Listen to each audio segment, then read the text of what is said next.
Welcome back to my kitchen. Today we're going to make something a little bit different. So I don't know about you, but I always liked okra or ladyfingers or bhindi, whatever you call it. So one of my clients ordered way too much of it, and so I got a little delivery. So first thing first, you absolutely have to wash them, but you also absolutely have to dry them before you start chopping them. If you chop them wet, then they will be massively slimy, which is disgusting. So make sure you dry them properly with kitchen towel before you start slicing them. So we're going to do a little bit of a different recipe. What you need is, you need the okra, you need onions sliced as opposed to chopped.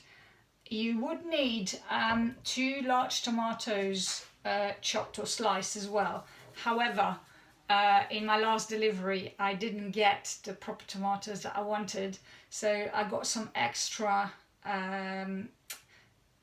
small vine tomatoes, cherry ones. So that's what I have, that's what I'm going to use. I'm also going to use some homegrown chili, which was from last year, which I always keep in the freezer. Normally you would have green chili, but I grew red chili, in the sense that all chilies become red if you keep them there long enough. So green chilies are actually chilies that have been chopped and cut or harvested too early. What you need as well is cumin seeds. I don't have garlic or ginger paste, so I'm just going to use powder. Yes, I could crush a garlic to get some, but I'm just going to use the powder, it's easier. Chili powder, coriander powder, a little bit of salt and a pinch of turmeric, and then obviously some oil.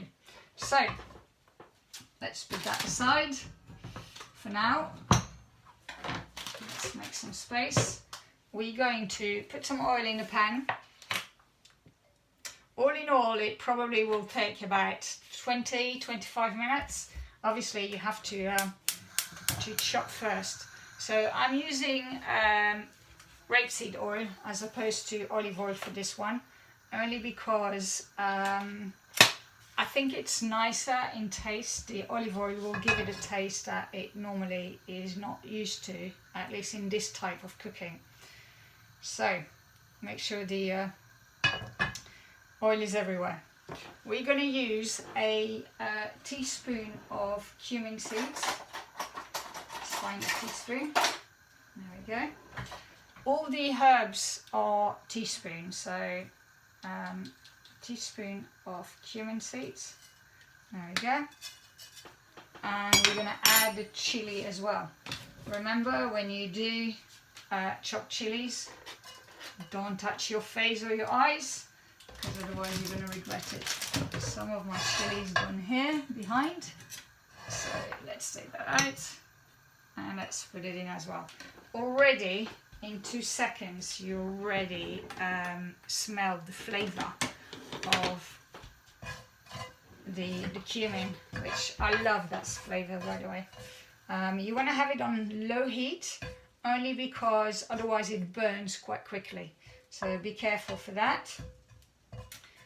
Once you see it kind of get a little bit brown, which is very shortly, you will be able to add the onion, the garlic and the ground ginger. Now if you do have powder paste, use that. As I said, I don't have any, so I'm just going to use whatever I have, which is what we do in these situations. You know, you got no choice. You just have to use whatever you have, because that's what it is right now. But also, even in normal days, if you don't have something, it doesn't matter. Just make something up. So we're going to add the onion, and as I said, it's sliced as opposed to chopped. And we're going to add a teaspoon of garlic powder. That's the problem with this garlic powder, is that it's a big hole. I say that every time I cook on the videos. And then the ginger. Now obviously if you do have fresh ginger and you do have fresh garlics, I do have fresh garlics, I just couldn't be bothered right now. Just add it there, for whatever reason. My ginger is a little bit hard, so there we go, that should do. So we're going to wait until a few minutes until the onion becomes a little bit brown. Make sure you kind of stir it nicely so that all the herbs are nicely distributed over all the onions. Smells already good. Shame you can't smell while I'm making the video. So yeah, a bit different to what I normally do, but different is nice. The other day I made a curry with lentils. What was in there? Lentils, sweet potatoes, and tomatoes and broccoli. Unfortunately, I didn't make a video, but it was just yummy. It took a little bit. It took too many pots in my opinion. You probably could have made it. I probably could have made it in the slow cooker, as my friend Krishna suggested, and it was a good suggestion for next time. The flavour was amazing. It was really, really yum. So we're going to wait until this browns a little bit.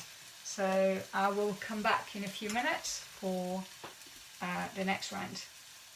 Okay, we're about 5 minutes later. I'm back. The onions are starting to cook nicely, and it's time to put the other stuff. So, teaspoon of chili powder.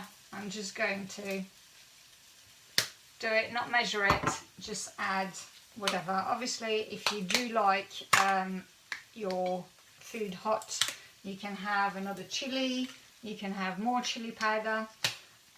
Ground coriander. It's a bit OCD, so I'm going to make sure that it is in the right place. And there we go. A pinch of turmeric and a little bit of salt.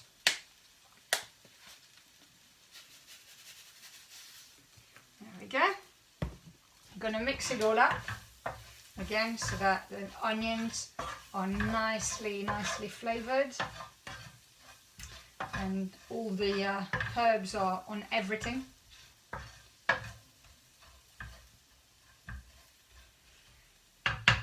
Well done. And then we're going to add the tomato. As I said, normally it would be 2 large tomatoes, so I just took some cherry tomatoes, nearly a whole box, and you now cook it until the tomatoes start to release its juice. Now obviously when you have chopped tomatoes, that there will be a little bit more juice, so we'll see what happens here. Looks nice. I'm going to show you. Colorings are beautiful. There we go. So we're going to wait until see what happens with the tomatoes, because if we need to add a little bit of water in this instance, we will. Normally you wouldn't need to, because the tomatoes will have the juice that are in the tomatoes itself.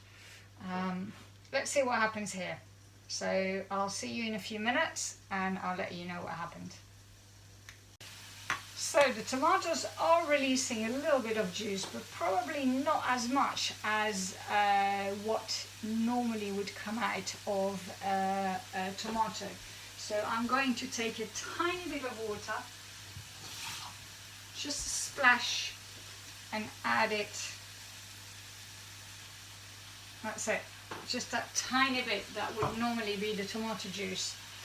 And then all that's left is to add the okra. Mix it nicely. and it will cook by itself in about 15 minutes. It should get soft because, again, mixing it nicely up so that it soaks up the flavors, and just let it cook on a small fire, small gas. That's it. So I will be back in about 15 minutes and see you what came out, and show you and taste it as well. See you in a bit. So I'm back, and I have to admit it's taken more than 15 minutes to be cooked. I put the timer on for 15 minutes and it wasn't cooked at all, in my opinion. So what I did is I took a cover and I covered the pan up, and I left it another 10 minutes, and suddenly it is now nicely ready. There's a few bits that are not ready yet, and I'm going to try and show you. So as you can see from the light green that the okra was, it's now much darker. If you look at this piece, for instance, you can see that it is still light green, let's just say, as opposed to, compared to the other ones that are much darker. So you want to make sure that all your okra is nicely cooked. There's still a few pieces, so I'm going to leave it for another few minutes. I am going to cover it up again so that the steam continues and cook it. But all in all, if I taste the stuff that's already cooked, it is really nice. So what you want is to make sure that all the okra is soft. Oh, bit spicy, that after kick. Wow. Yummy. So I'm going to cover it up again, leave it another few minutes, and then it will be